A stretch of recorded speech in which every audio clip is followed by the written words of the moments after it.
magic from him perhaps. It's a good ball. Racing. It goes to a Rodgers. Brilliant save indeed. Wolves has scored. Leicester City are in dreamland now. Vardy in the middle. This could be a huge moment. Vardy scores. And it's pandemonium in Leicester. Mahrez with his left. Albrighton with his right. It is Mahrez. It's a good ball in. Morgan's there. It's in. Leicester City score. It is a captain's goal from Wes Morgan, who lifted the Premier League trophy in May. He might have played a big part now in taking Leicester City through to the quarter-finals of the Champions League. Lift the trophy to the skies. Leicester City are the champions of the Premier League. 5,000 to 1.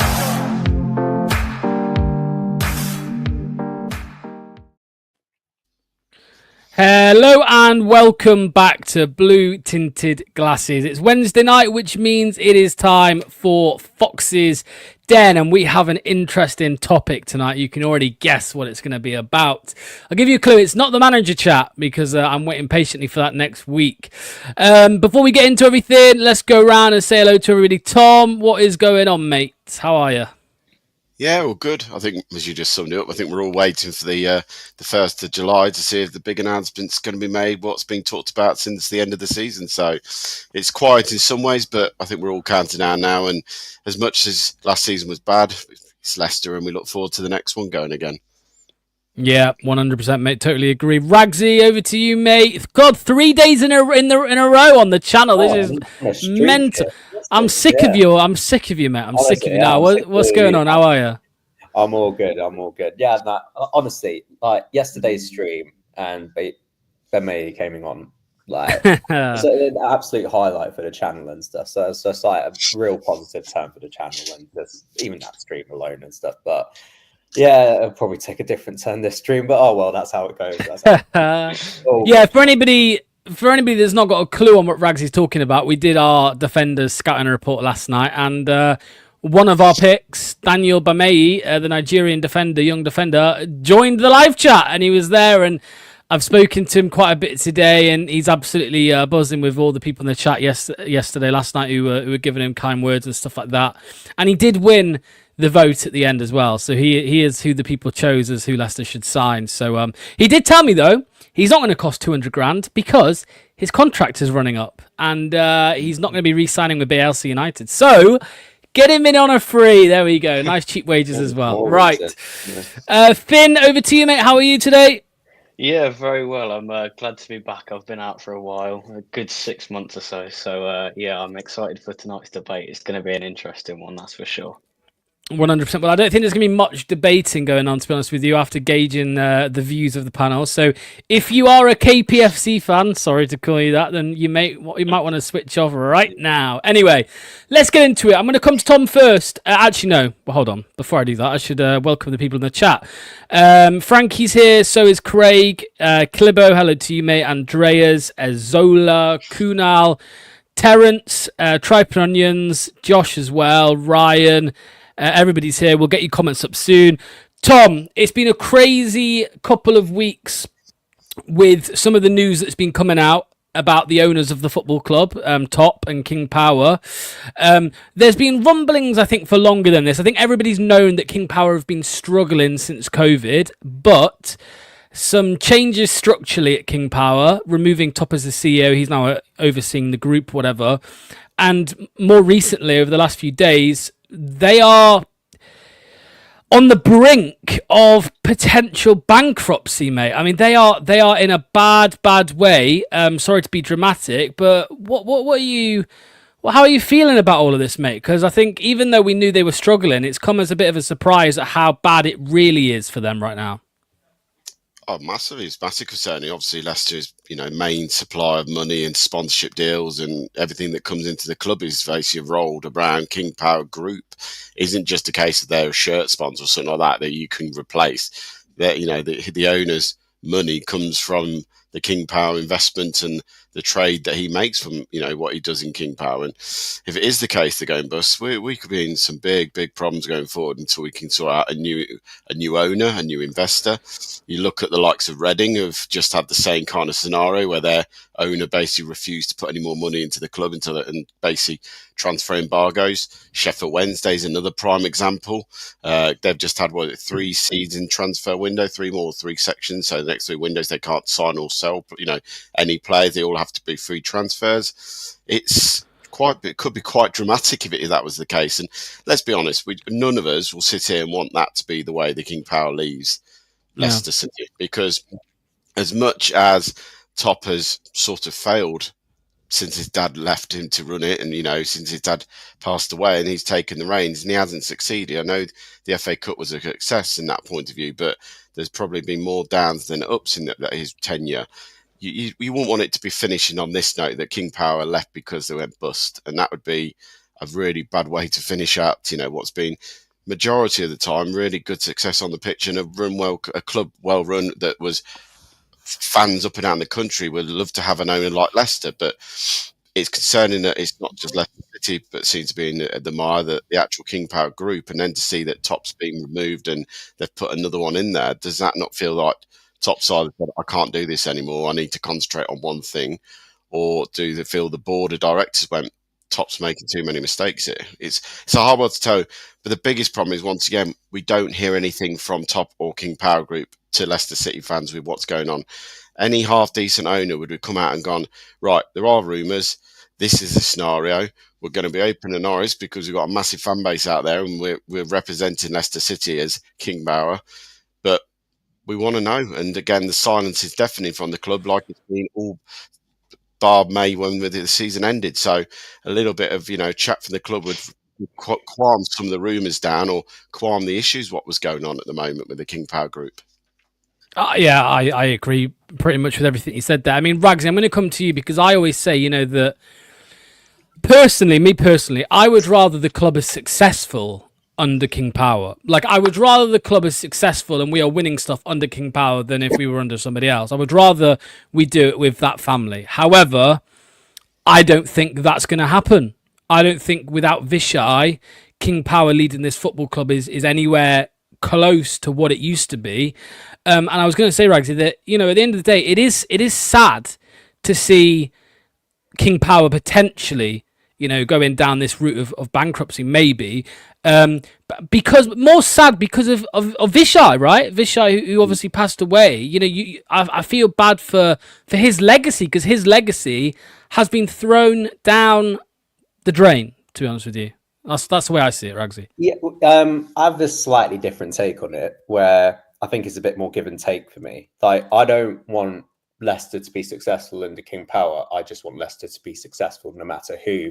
No, but I'm saying you'd rather it under. You'd rather it under King Power. I'm not really. It's not really been any sort of interest. Of course, I will give them credit, and I've given them loads of credit over the years, and I massively appreciate the regime under King Power and what they've done for us has been absolutely unbelievable. But it has drastically changed since Vichai's passing, God rest his soul. And you have to look at it in 2 parts when you go to it. So the thing is, I reiterate what Tom said. It's difficult sort of putting yourselves in a position like this, because no one wants to see King Power fall as much as they have done. Yeah. And when we sort of sit here and look at it, it hasn't happened without some sort of a reason. And when I've looked into that article, I've kind of been running under the assumption that, you look at you kind of run under the assumption that, according to Rob Tanner and stuff, and you go by the articles and you go by, King Power's doing well now, that trade's back on and stuff. I didn't really sort of put a lot of thought into it. Then that article drops and it came out. And it's eerily similar to the operations as to how the club has fallen into a demise as well. It's staggering how it's extremely parallel. Not in the way of how, in terms of the operations, and because I think Anil was saying in the chat and stuff, being well, it doesn't surprise me. It did surprise me to that extent with King Power. Yeah. And that's it. It's his business. He's on the board of that. He still has control of that. And I just think for him, I just think he's massively out of his depth. And he That's why doesn't have like the right personnel in that sort of positions. And I can sit here and accept that. No one's sitting here and understating that being an owner of a football club is a really hard job. I'd probably be put into it and I'd make a mess of it as well. But the least I would do is be active, be present, and do everything Bring help. to go and mitigate like the whatever is out of my control, and try and be proactive in terms of solutions as to how we move forward and how we can fix this. With his absence and his lack of investment into this football club, that's what's extremely disappointing for me. And for me, he's holding us to detriment over it, which isn't good enough. And that's, you have to hold him accountable for that. Yeah, I mean, this is the way I see it as well, Finn. You know, if it's too hard for top, sell. And I would go, you know, I won't go that far straight away. What I would say, Finn, is bring in help. Bring in help. We're going to talk about what King Power have done recently. I'm going to bring up an article in a second. They've brought in help. That's what they've done. Why aren't the football club doing that? Why is he not doing that with the football club? He's still acting like, you know, he's the top man and he doesn't need help when everyone can see that he does. And, you know, it's at that point where I say, well, if you're not going to bring in any help, if you're not going to do anything to turn this around, then leave. That's the way I see it, Finn. Yeah, no, I agree with you 100%. I don't know whether it's like an ego-based thing for him that, you know, it's the same where, you know, nothing's been said about the club's relegation. They don't want to talk about it. And I mean, a similar thing has literally happened yesterday with Lyon. They've been relegated with financial trouble. And to be fair, this is the only way that I can see this sort of scenario ending up. You know, obviously we have a looming points deduction. God knows how much that will be and when it will actually sort of come into place. But no, I do agree that as a fan, I like top for the most part. But I do agree that the people around him are the wrong people in place. I saw a comment a minute ago in the chat.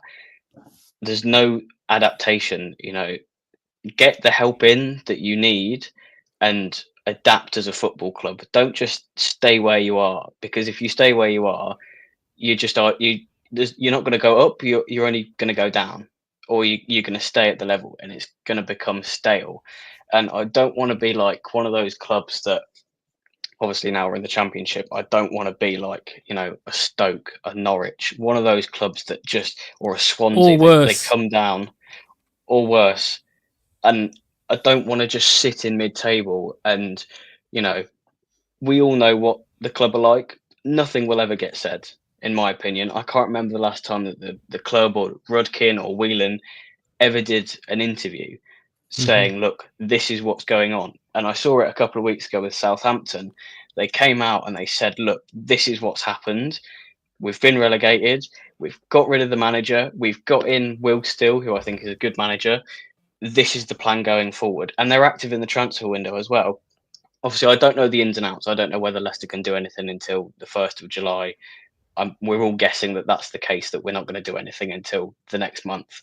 But it just seems like getting in the right help and the people around top is the only way that we're going to get out of this rut. Like you say as well, you don't want him to sell the club straight away. I don't think, you know, the majority of people just would accept that.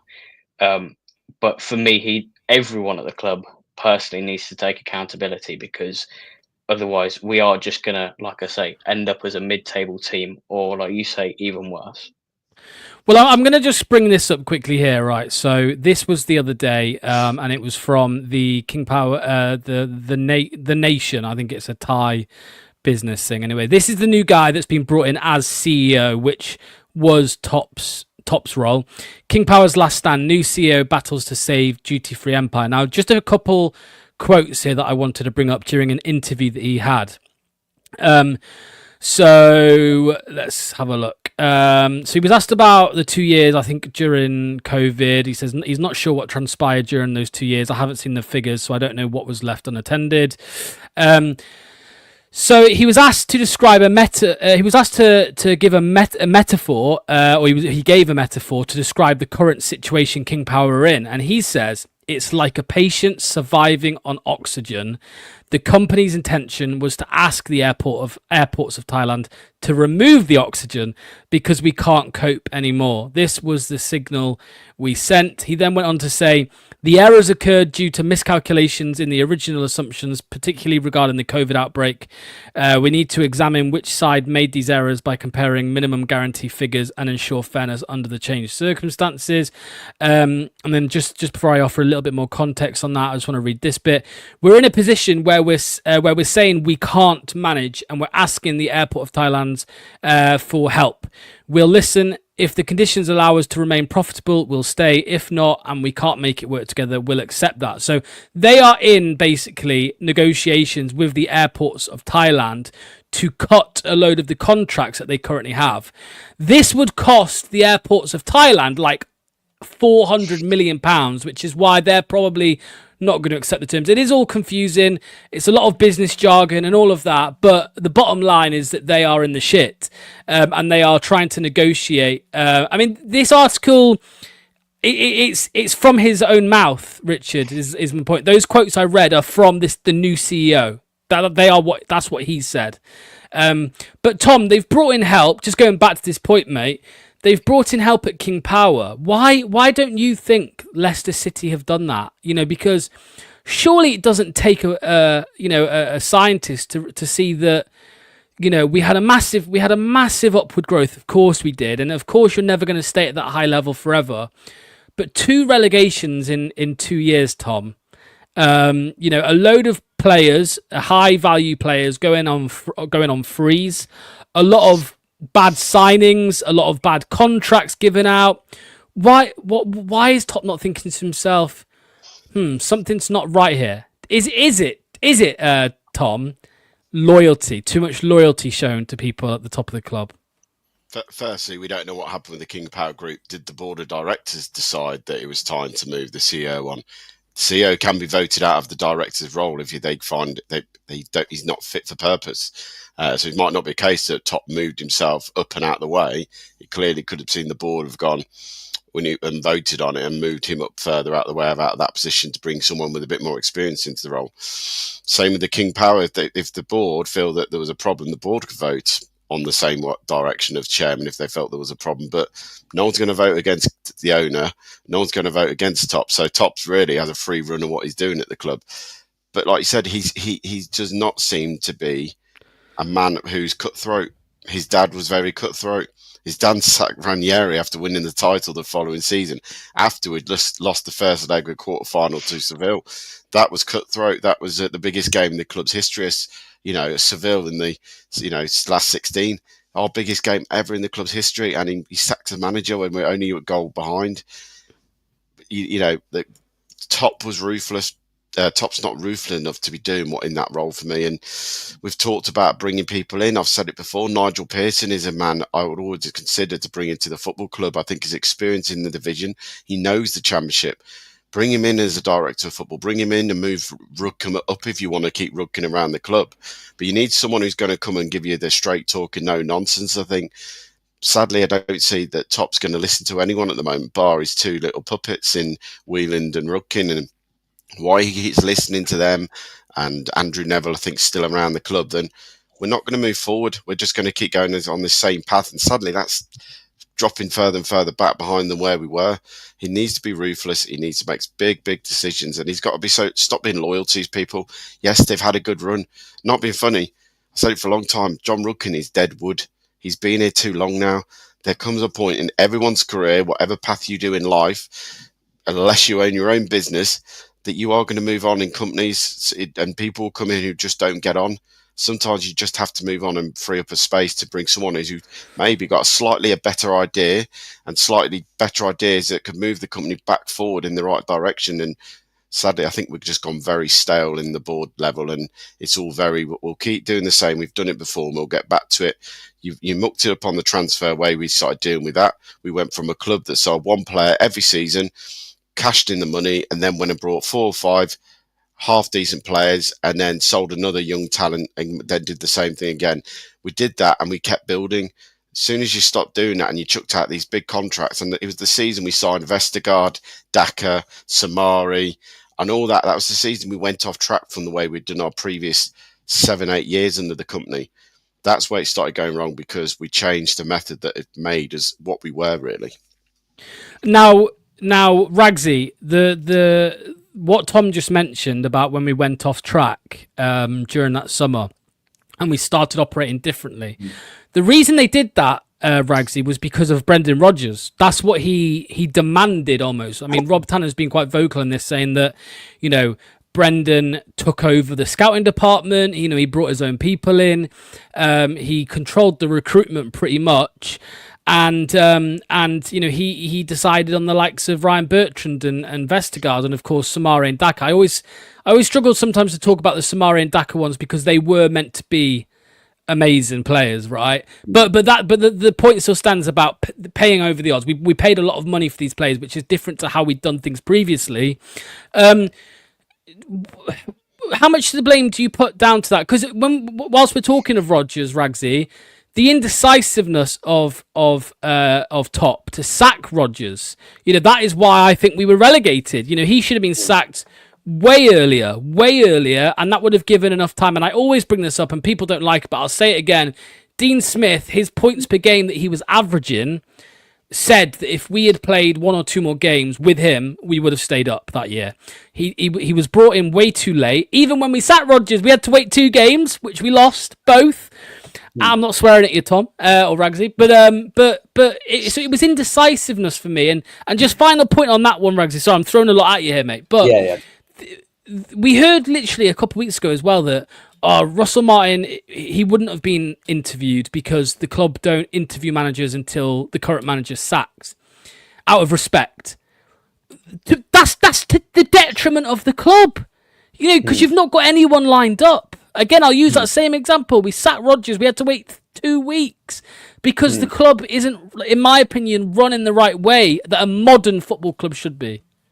Yeah, I mean, you talk about respect there. How about some respect to the fans and actually giving them some clarity for a change? More than happy to give it to managers that have run their course, and more than happy to give it to Deadwood players, but somehow not us. But when you look at Brendan, he practically overlooked Rudkin. He practically overshadowed him and took up his role. And he was given... Apparently they fell out.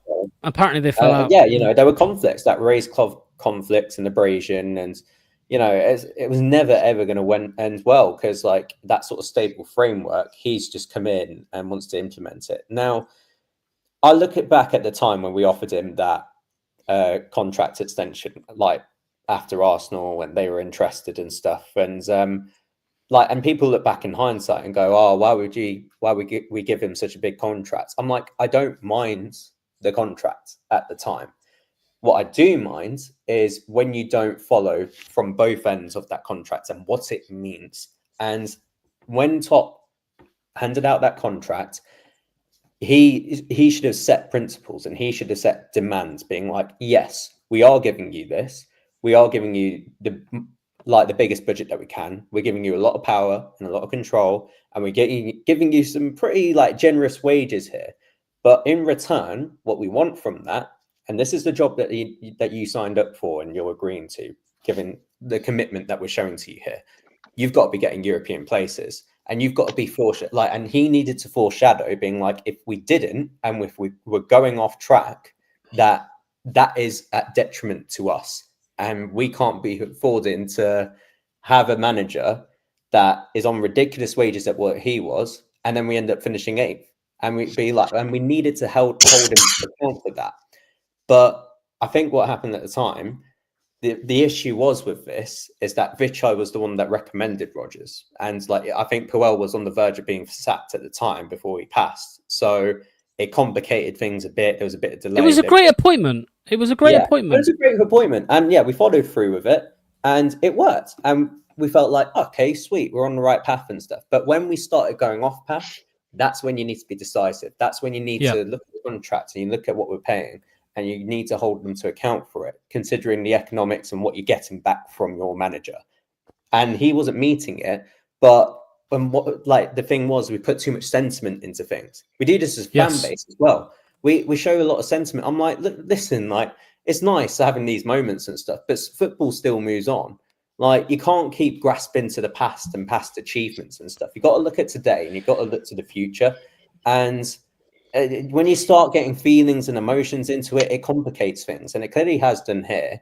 And we held on to him way too much longer than what we would have done. What we should have done at the very latest is looked at the start of the season with Brendan coming out and banging on about, oh, we'll be lucky to get 40 points this season. That's a huge red flag for me. I'm like, hang on a minute. The squad hasn't changed that much. You should be able to pull something out here and show us that the coach that you are. If we're in the relegation zone after 6-7 games, off you pop. Bye-bye. We could have got Unai Emery. He gave up. He gave up. He rested on his laurels. Like, he was going through the motions, rested on his laurels, and was just like, yeah, I'm just going to play this out because, you know, I got my contract, so, you know, and he can just wait.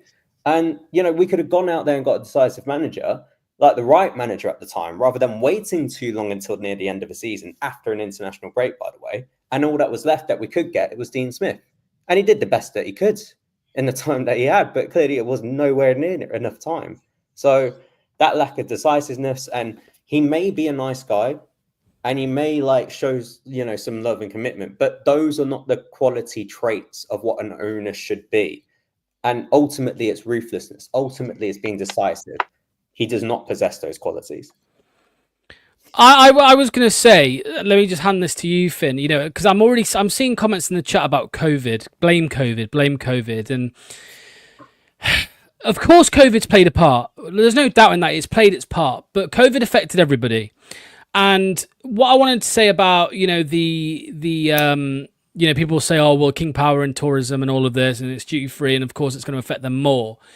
But the problem is that, you know, the first thing that comes to my mind, and probably Tom's mind and Rags's mind and Finn's mind and most of the minds of people in the chat, when we talk of what's gone wrong at Leicester, we're not even talking about the money, you know, the revenues and all of that. We're talking about strategic mistakes. COVID did not make Leicester City go and spend money on Yannick Vestergaard. COVID did not make Leicester City spend money on Bertrand and Daka and Sumari. COVID did not do any of those things. Actually, your argument would suggest COVID meant that we wouldn't spend that money, right? Because they had less money after COVID. COVID did not cause, as the comment says here, PSR breaches. COVID did not affect the strategic running. And again, if anything, COVID would have made the club go, right, we can't splash big money here. Let's go back to our old model of buying cheap and selling big. That's not what we did. We did the complete opposite, Finn. Yeah, no, I 100% agree. COVID is not the reason why we are in this situation now. It may have played some factor, but again, every football club would have had that. So, you know, the financial mismanagement and the loyalty, for some reason, why do we find it? This is one thing that I don't know the answer to, is we are so loyal to players. It is ridiculous. Like, the only reason, who did we sell last season? We literally sold Dewsbury Hall, and that was it, because we had to. You know, we're keeping Vestergaard on long contracts. We gave Ndidi a contract extension, which I'm fine with. You know, you give Daka these long contracts, and as much as I did like Brendan Rodgers at the time, and he brought a lot of success in the years that he was here, he, for me, is most part to blame, alongside the owners as well. Like you say, taking over the sort of the scouting department and bringing these players in,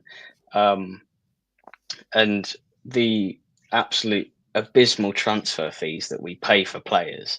I mean, £25 million on Oliver Skip, who barely got a look in this season. Personally, I don't think he's very good. And I mean, the list goes on. And then not signing, for me personally, I thought we should have signed Callum Doyle in the summer. I thought it was really good for us in the Championship. Some may disagree. I agree. But no, I agree.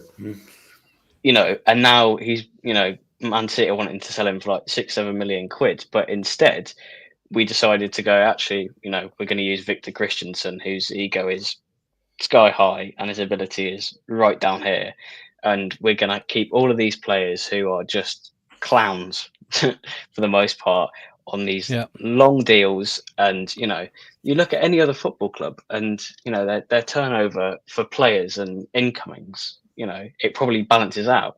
But for us, we bring in 5 players and we sell 1, and it's like, okay, maybe we're going back to the plan that we used to have, where we sell 1 big asset and we bring 5 or 6 players in, try and develop them.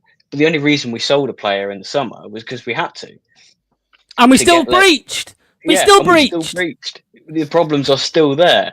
I mean, it's absolutely ridiculous, and it's evident that all the stories that came out mid-season. One springs to mind: Yannick Vestergaard and his dog.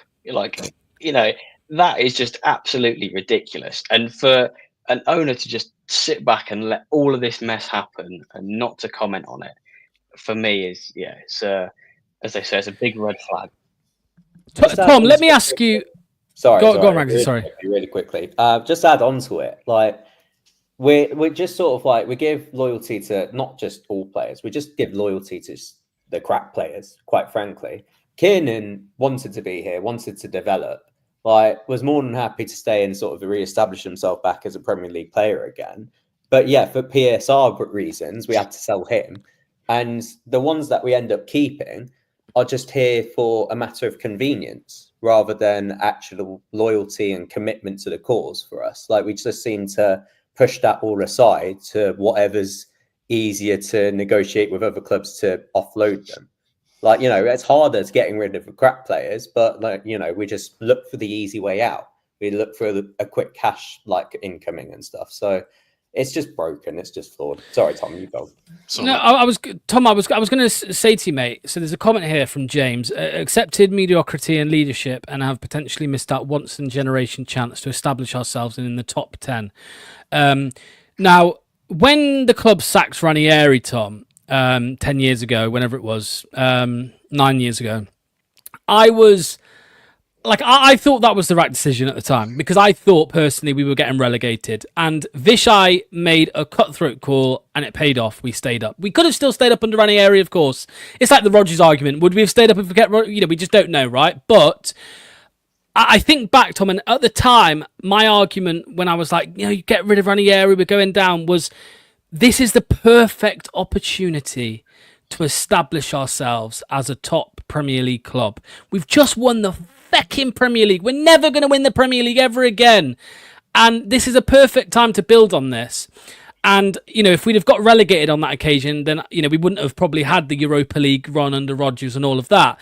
Now, Tom, this is what bugs me the most when people are accepting our situation for what it is. They're saying, well, we've had a good 10 years. I'll just accept where we are right now. That angers me, Tom, because I don't think we should accept it as a fan base. I get when the people say, I wouldn't change the last 10 years. I understand that. We won the Premier League. We played in Europe, all of this, won the FA Cup. But I just can't accept that we should just be thankful that we've had previous success and now we're stuck in the Championship for the second 2 out of 3 years. I'm never going to accept that, Tom. Yeah, but you go back to them, mate, and even the year we won the league, I felt that we didn't strengthen properly. In that season after we won the league, we went abroad and we signed Hernandez, we signed Musa, we signed Slimani. These players that for me we knew nothing about. And at the time of winning the Premier League, we had the opportunity to go and rinse clubs like West Ham. For the time was Reed at the back, the West Ham centre half, who was having a tremendous season. You could have gone and built on it then. We didn't. You then get the next opportunity where you push yourself with Rodgers into those positions, the fourth and fourth, what should have been. We ended up fifth and fifth. And basically after that, really, that's where it all went wrong, really, because we didn't strengthen. We mucked up in transfers after transfers with players that were just bang average. There weren't anything special. We then, we just seemed to get it wrong. I felt a lot of hate goes towards Puyol. But I always sit here and look at Club Royal and go, look who he signed. He didn't sign players that weren't good. He brought in Ricardo Pereira, He brought in James Maddison. He brought in Yuri Tillemans. Let's not forget that. Yuri Tillemans was a pure signing, not a Rodgers signing. He brought in players that were actually half decent. He just couldn't get his philosophy over to the players to play that wanted to play in the ways. Rodgers' first 2 years, he turned those players and that squad into, world beaters. But again, we never kept up the pace. And we mucked it up by doing with the transfers and mucking around with different ideas how to do things. The world was our oyster twice, in my view. We had it twice, the opportunity to break that mould of being a team that will gate crash to the top 6. And twice we completely mucked it up by poor transfer windows. And let's go to the beginning of last season, mate. Yes, we knew we were going to be under the cosh and we knew it was going to be a long season. But when you're signing the likes of Bobby Reid, you're signing Jordan Ayew. I mean, what does that say to the fans, your ambition about trying to stay in the Premier League? I go back to the season Leicester came up after administration in that championship year, well, the old League One. We went out and signed Les Ferdinand, Nikos Dabizas. It felt so similar when they signed players that had played Premier League thinking that was the opportunity to sign some older, wiser heads. Matt Elliott said it after, we didn't have enough youth in the team to go at teams. And this season's felt very much the same. The last 10 years, we've had some highs, but we've had plenty of lows. And if you look back now, I think the actual overall transfer windows every single time, I don't sit here and think we've had an outstanding one once, really. Maybe the Maddison one, Ricardo Pereira and that lot. But even Brendan Rodgers, mate, I don't sit here and think we signed a load of good players under him. I think he had a squad of players and he built. But since really Claude Puel left, we've not had a great transfer window, in my view. Yeah, I mean, you could argue, Ragsy, the longer Rodgers had with the squad, the worse we got. I mean, I don't want to make this a Brendan Rodgers stream, of course, but let me bring this comment up here. It says, in most industries, poor performing directors who don't learn from their mistakes will be sacked to avoid the wrath of shareholders. Now, I'm going to go back to it one more time, Ragsy. John Rudkin. He is the guy that gets most of the blame for everything.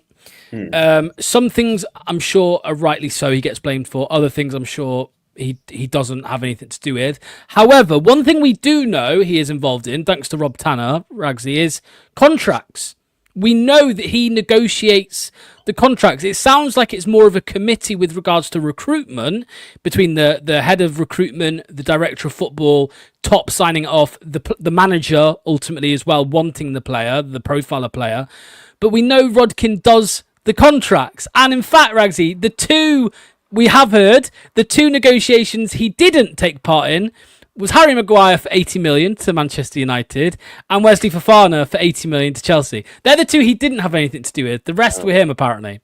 Yeah. So all these mistakes, John Rudkin's still there, Ragsy. I'll ask you again, why is John Rudkin there? Is it loyalty? Is that all it is? Is Top just too loyal to him after everything that he went through with his father? I think I might have mentioned this a few months ago, but from Top's perspective, if he gets rid of Rudkin, he's got nowhere to hide. And he will have to, then the onus will be on him to go and appoint a director of football, a technical director as well, because you got to forget even removing John Rudkin. There's a lack of members on that board. So let's say, and I'm not, whether it's a Nigel Pearson that we put in, whether it's a Dan Ashworth, I'm not saying we get them. I'm just using them as examples here. And they replace a John Rudkin. You still got to deal with the fact that there's not enough members on that board to have a stringent pathway of and stringent processes to go and reevaluate every single decision for the club that you go ahead and make. Because he's getting whatever you say about John Rudkin, he's getting information at all angles here, and he's having to process it and deal with it. When it comes to him, at the end of the day, you look at XL bullies and stuff if an XL bully goes on a rampage and starts attacking a bunch of school children and stuff, are you really going to blame the dog, or are you going to blame the owner? That's the thing. Hold on. Is John Rudkin the XL bully here? Is it? Yes. It's just okay. John Rudkin is the XL bully in this scenario, this made-up scenario. Not saying that has happened. Okay, just for context. And that's the thing. You've got to tame it. You got to control. I think when Vichai had him and appointed him in that role, he oversaw everything that he did. So Yeah. maybe I think because Vichai was so invested into like the club and the finances, and he will have the final say as it was anyway. Like if anything were to happen under his watch, he'd be like, "Hang on a minute, no. We'll leave that one. We'll leave that one, John. You just calm down and go and have a nap and stuff and eat a cookie or something."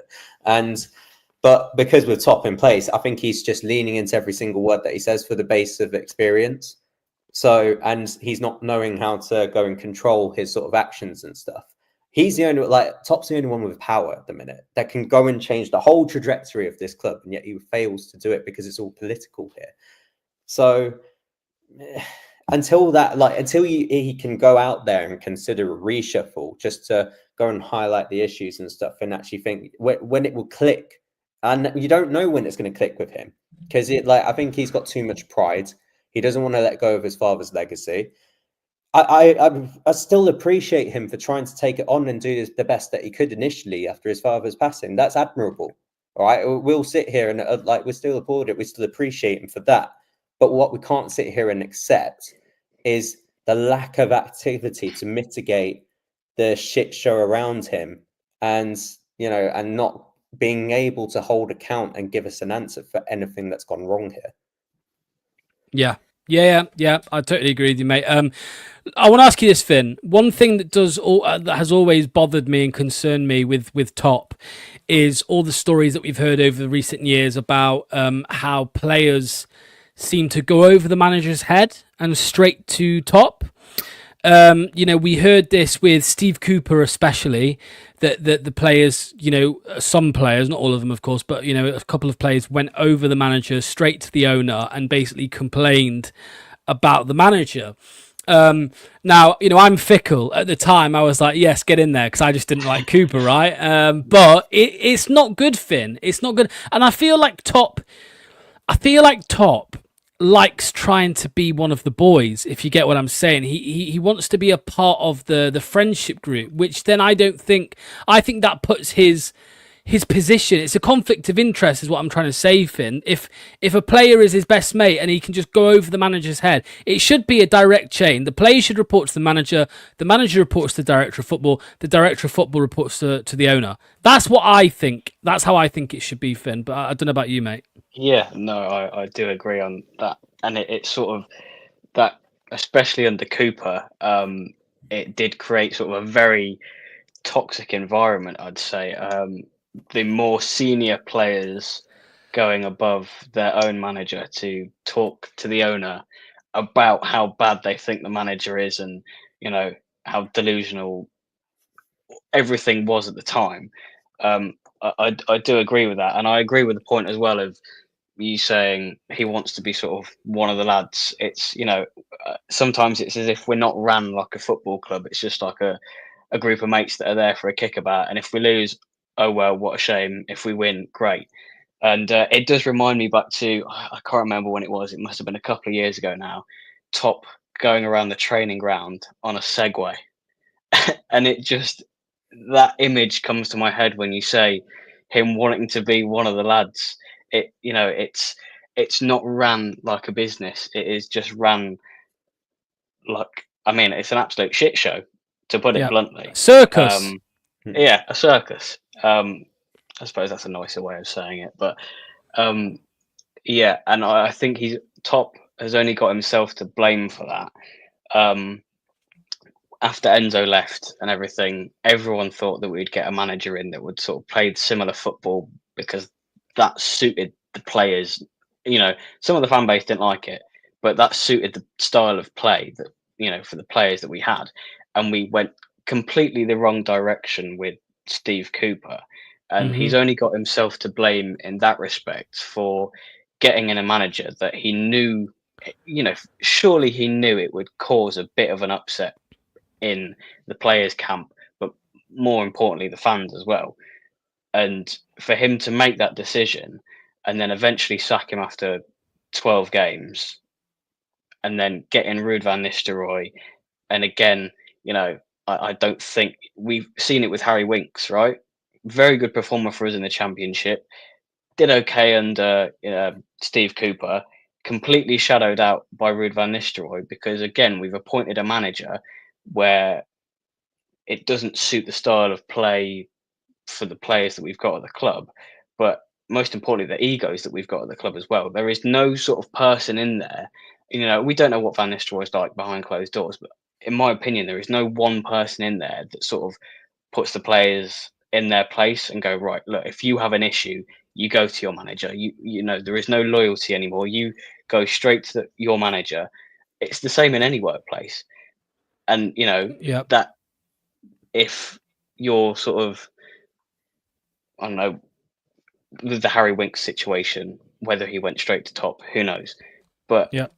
that falling out, it's a weird one, because it causes sort of, I think we've all would have been in workplaces where, there's one thing's sort of gone wrong, or there's some sort of drama somewhere. I'm not, comparing a football club to a workplace, but when you're around that environment, it's very difficult, one, to get out of it, and two, to take control of it.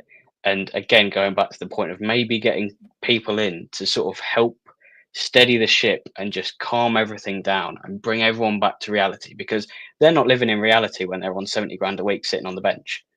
They are far away from reality as possible. And so, yeah, someone, in my opinion, because I don't think Top is ruthless like his dad, someone, in my opinion, has to come in and just sort of bring everyone down a step and put them on equal pedestals. Yeah, I totally agree. I mean, there's a couple of comments here. Joe Wright says every time you go for a different style manager, you are basically resetting from the start. And like Finn said, you almost have to change the squad to fit the style of play, which is why I think it was just bizarre. Like, fine, if you don't want to stick with Enzo Ball and that brand of football forever, that's fine. I understand that. But when you've just been promoted to the Premier League, you've got a bit of chaos, you've lost Dewsbury Hall, maybe the best thing and the easiest thing to do would have just been to stay. I mean, the Tinker Man, right? The Tinker Man did not tinker much, and we won the Premier League. I'm not obviously saying we would have won the Premier League, but it was the right decision from the manager at the time to not change much. Tom,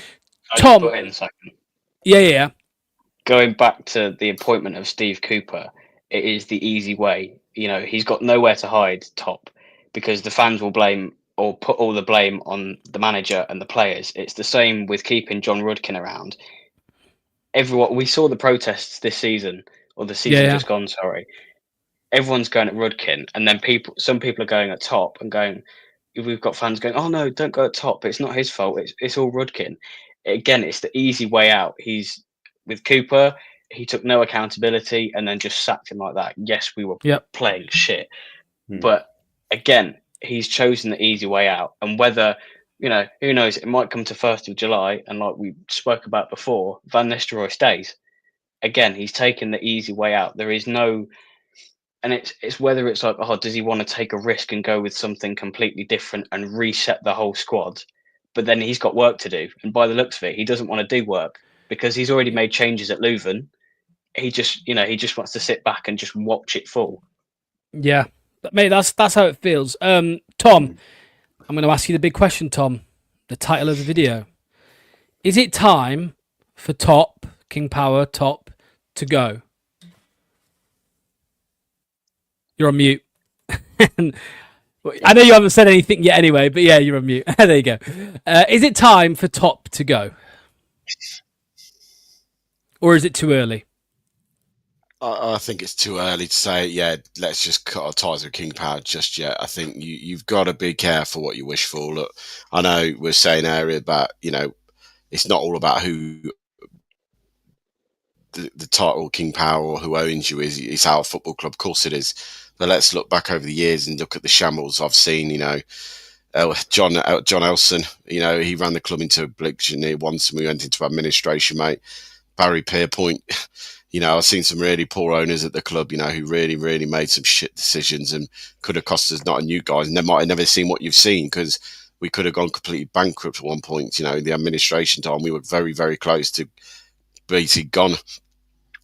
To think now we've got an owner or a company that has done so much, I just think, yes, it's been a shit couple of years and yes, things haven't gone the way we needed to, but I think you've just got to be careful what you want wish for, because whoever comes in next, if there is going to be a change, has got to be the person that wants to be here for another 10 to 20 years and build a football club. There's too many owners who want to make a quick buck, who want to come in, buy a football club for like 100 million and sell it for 200-300 million a couple of years later once they've built it up. You then don't know who you're going to get in after that. I just think you've got to see out this season in the Championship, and if we don't go up this season, then obviously then there is a time for a change. And I think the end of the season, if we're still stuck in the Championship at the end of it, like you were saying, as a mediocre mid-table club, there's not time to start thinking about a Nigel Pearson 3 or 4 years rebuild. We need to get back to the Premier League on the first attempt, really, because if not, there's no money in King Power to invest really what we need to get us back out again. They've done it once, they're not going to be able to do it again. Just before I come to Ragsy, there is now a poll in the chat, and the question is is it time for Top to go? There's nearly 400 people watching, 200 of you on YouTube. I want to see at least 100 votes on that poll by the time I come to it, please. So go just in the live chat. If you're watching on Twitter, like a couple hundred of you are, just go to YouTube and vote in that poll. Is it time for him to go? Ragsy, your turn, mate. Is it time for him to go? I think I know what's coming. Yes, for me. I'll quickly ask, maybe challenge Tom to an extent here. You say maybe it's not the right time. When would be the right time for, like, what would be the tipping point for you? Good question. Yeah, no, for me, like I just said, for me, not getting promoted this season, another poor transfer windows, not building the squad capable of enough of challenging for a top 6 finish, because I don't think we'll be in the top 2. I've already said that. I think if you're going up by the playoffs this year. I think Ipswich will still be very strong, even though they've lost a couple of players. I still think they're very strong in the league. I think Southampton have done the right thing, have gone and got a young, exciting manager, and they will build and they will bring players in. They've got financial backing to do that. I think out of the 3 clubs that went down last season, I think we are the weakest one out of the lot. And I think you have to look at the squad of players we had. Yes, I know Southampton finished a lot below us and we beat them at the end of the season, but I still think they will rebuild and have a good enough team to get out of it if they wanted to. I just think if we got stuck in a mire at the end of next season in the Championship, for me, after what's happened in the last 4 years of 2 relegations, if we were then not to get promoted and be 2 up, 2 down, then for me that would be time on the King Power Group, because he's not done what he needed to do. He's not got us back to the Premier League on the first attempt. If he doesn't spend the money and we don't build a squad that's capable enough, then yeah, the questions have to be asking for me. Stuck in the Championship 4 or 5 years, this club could go the same as a Luton, the same as a Portsmouth did, a Bolton. We could be dropping down the divisions. That's what worries me more if we don't get this season right, because look at Luton, Premier League, Championship, League One. Portsmouth, massive overspent on players, ended up in League Two. Coventry did it a few years ago. Once you start dropping down divisions, it gets into a habit. And for me, this year is a massive year that the club makes sure they're near the top of the league than the bottom, because I fear if we're near the bottom of the league towards the end of the season, we would go down next year again. For me, that definitely is the end of the King Power Group. See, this Go on, Ragsy. Yeah, see, this is the thing. I don't want to risk anymore getting to that stage. I think we've risked enough as a fan base to kind of keep on going along through the motions and stuff, kind of like what we did with Brendan Rodgers, and we're heading along that same trajectory. And it is a real worry, and people can't like sit here and overstate the fact that we're, yes, even with a points deduction, like, I know it's going to be tough and stuff, and we may have one of the better squads in the Championship, but things could really take a downward spiral if things are left to like muster like this and this rot continues to grow. For me, Iowa has had enough time. He's had enough time over the course of the past 3 seasons, and we've got 2 relegations in those 3. And what affirms it for me is with King Power, if this is true. Like, even if he does manage to sort of like maneuver around the sort of like the bankruptcy and, like not being vetted by the government anymore and destroying that monopoly, what's there left that he has to invest in this football club? And for me, we need to put ourselves like in the best stance possible, and the most respectful thing, if Iowa really did care about this football club, is finding the right buyer. Mandarich did it, and we ended up with Vichai, and we credited him for that, and we showed him a lot of respect. And you even look elsewhere, and you look at like Mark Cassidy, hated by Newcastle fans and stuff for how he was just dragging them down. But guess what? He found the right buyer, and look where they are now. So it's a common thing with these clubs that have fallen from grace. We're not like the first sort of, this is not unprecedented. And you've seen the likes of Villa and Forest and West Ham and Newcastle and the likes of Bournemouth and Brighton. They've all had to like change their regimes all over. They've had to rethink their ways if like as soon as they've fallen from grace. For me, either way that you want to look at it, it is the beginning of the end for King Power, unfortunately. And, you know, it's like, it may be harsh to sort of, for me to go and deal with that, but that is the reality that we're looking at. Like, football is a ruthless world and life is harsh. And, you know, you can feel sorry for him, of course. And, you know, you can appreciate the effort that he's done. But at the end of the day, like, it can't be to the detriment of this football club. We have to keep moving forward. We have to think. I never look at any sort of opinion, and I may prefer managers, I may prefer certain players, but at the end of the day, it's what's best for this football club that matters. And at the end of the day, that should follow through with this owner as well. We need the best possible custodians for this football club. And if we continue with them out of loyalty, then they're going to drag us further down, and if we're going to be in a weaker stance moving forward to go and push on. So whoever would come in next, like, they would have more of a mess to go and clear up, and that may not be guaranteed that we get back into the big time. Whereas now we can make a difference and we can change that. And for me, knowing this trajectory, I don't see a way back from this. Just before I come to you, Finn, last chance, everybody in the live chat, vote in the poll in the live chat, in the YouTube live chat, and just let us know what you think. Is it time for Top to go? Finn, what's your answer to the question, mate? Do you think it's time or not? I'm sort of in mixed minds here. The one worry I have, and I agree with Tom, by the way, I don't think we'll go up automatically. If we were to go up, it will be playoffs. The one worry is then, if you keep hold of King Power now, or at least have the people around that we have around, and let's say, for example, we do go up via the playoffs, we are then in the same position that we were in last season, where we've still got Rudkin, Whelan and Top at the football club. And they're just going to, in my opinion, because it's happened for the last 4 years, going to make the same mistakes over and over and over again. So personally, I think now, you know, maybe not the right time for him to sell, but definitely, like I've alluded to throughout the stream, get in the right people that know what they're doing as advisors and just sort of hold his hand essentially and walk him through it. Because, you know, I get it. Football is a very ruthless sport, and in my opinion, the loyalty has got to stop because it's gone on for too many years now. So, in my opinion, I wouldn't want him to sell yet, but I'd want change. Okay. Well, the results of the poll, 61% of people have said yes. 61% of people have said yes, and you know that number, Tom, is growing, and it will grow as long as no change, you know, is made at the top of the club. Like the people who are top in now and don't want to see him leave, the longer they don't make any changes, that number will just grow and grow and grow. Of course it will, and I think that's probably why I'm between the two. We want to say I don't want him to go now because I want him to change something. But like I said, if he doesn't change anything and we carry on with this trajectory, we're only going one way. We're not going back up, and we're not going to do anything. So the next 6 to 8 weeks before the season starts, the fans want to see changes.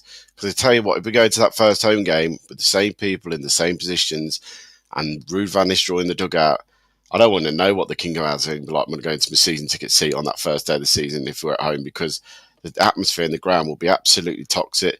We got away with it against Ipswich on the final game at home because it was Vardy's day. No one wanted to care about Rudkin or anything like that. He still got the chance of Rudkin out and stuff during the game, and at the end, even when Vardy was on the pitch. But it was Vardy's day, so the fans behaved themselves.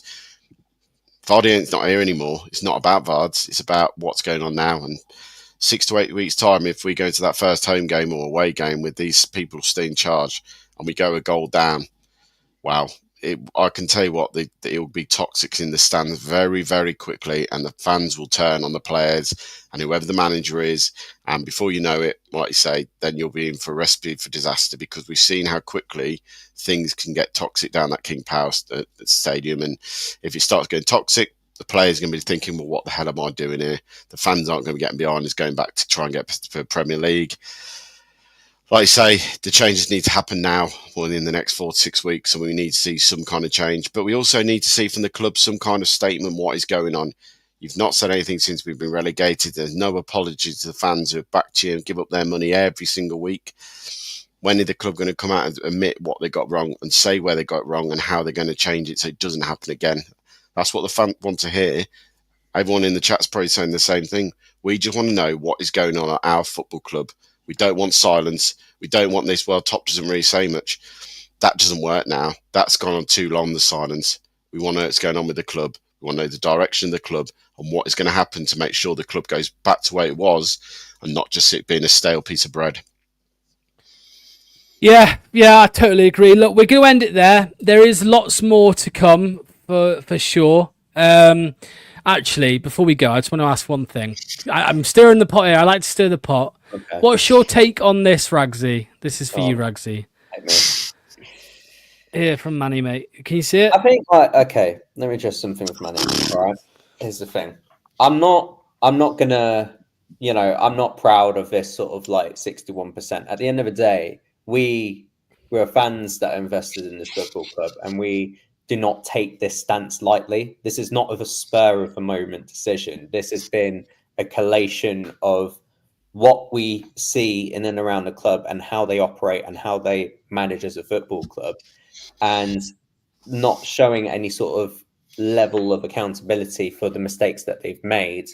And if we think we can sit here and move forward, and I think you said it on Monday, Locks, and be like, oh, okay, they'll wait for us to get back into the Premier League. And I don't think that will be the case when it comes to Iowa. When, I don't think he'll want to sort of see us get back into the Premier League, because the money that you get from the Premier League could just, is huge for him. It's, it's his biggest asset, and it's a prized possession, and he's not going to rid of that lightly.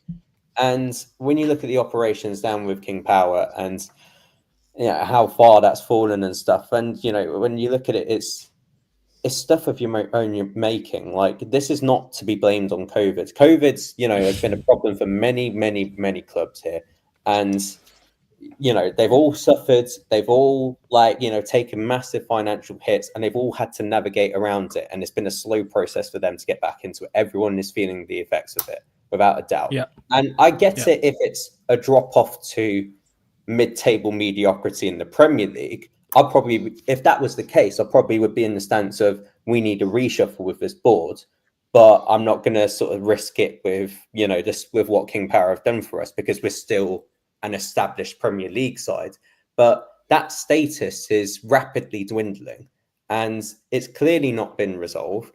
And he hasn't taken any sort of actions or any sort of plans or provisions to go forwards and project it. So by not sort of hearing it, how do we know, how can we trust on that without knowing any sort of knowledge that it is going to change? We can only look at the operations from the inside and go far and go and say, well, whatever they've done has been absolutely shocking. Well, this is what I always say to Manny, Ragsy, because Manny always says, oh, I can't slate somebody because I actually don't know the ins and outs on everything they do. And my argument is, you'll never know that, because the club aren't transparent in that way. You will never know John Rudkin's day-to-day job. You will never know that. That doesn't mean you can't criticize. Of course you can criticize. If your mindset is, I can't criticize because I don't know this, I don't know that, you'll never be able to criticize, and that doesn't help anybody. But anyway, very quickly, the bare minimum actions that you do see from him. The bare minimum of actions that you do see from him. Firstly, his stance of wanting a young progressive manager like with Enzo, and then he cowers to Rudkin's decision to appoint Cooper, yet still keeps him in his role. And not only that, is laughing and pissing himself, joking about moments before we get relegated, And, he doesn't have a care in the world, and no one's the one to hold him to an account, not after a self-independent review where they just blamed it all on Brendan. And he will happily keep him there. And that just tells me everything that you need to know, is that, it will stay political. And, he wants this, like, he will die with this board setup, and he won't change it. Therefore, he has to fall with it. So well, the last comment of the night is this one here from Planet Earth. I mean, this is a thing. I think that you will never get 50% of the fans inside the stadium protesting or anything like that. It won't happen because there are a lot of fans that are not happy with how the club is at the moment, but they accept it. Is what I'm saying. They accept it. They don't cause a ruckus. They don't kick off, and that they're entitled to do that. It's frustrating, but it is what it is. Right. Thank you to Tom. Thanks to Ragsy. Thanks to Finn as well. We will be live tomorrow at 11:50. From 11:50 for the fixtures. There we go. The fixtures for the new season, the Championship fixtures. We will be live bringing that to you from 11:50 for however long, half an hour, 45 minutes, depends on how long Manny talks on for. So we will see you then. Make sure to hit the like button, make sure to hit subscribe, make sure to go and subscribe to the Foxes stand as well. And we will catch you tomorrow. All the best. Cheers, guys. Thanks. See you soon. Cheers, guys. Thank you to today's sponsor, Match Bingo. Over 200 grand has been paid out to players so far by taking sports betting, football and bingo and combining them into one brilliant app. Make sure to get your bingo card for any Leicester game in the upcoming season by clicking the link in the description or via the QR code on screen.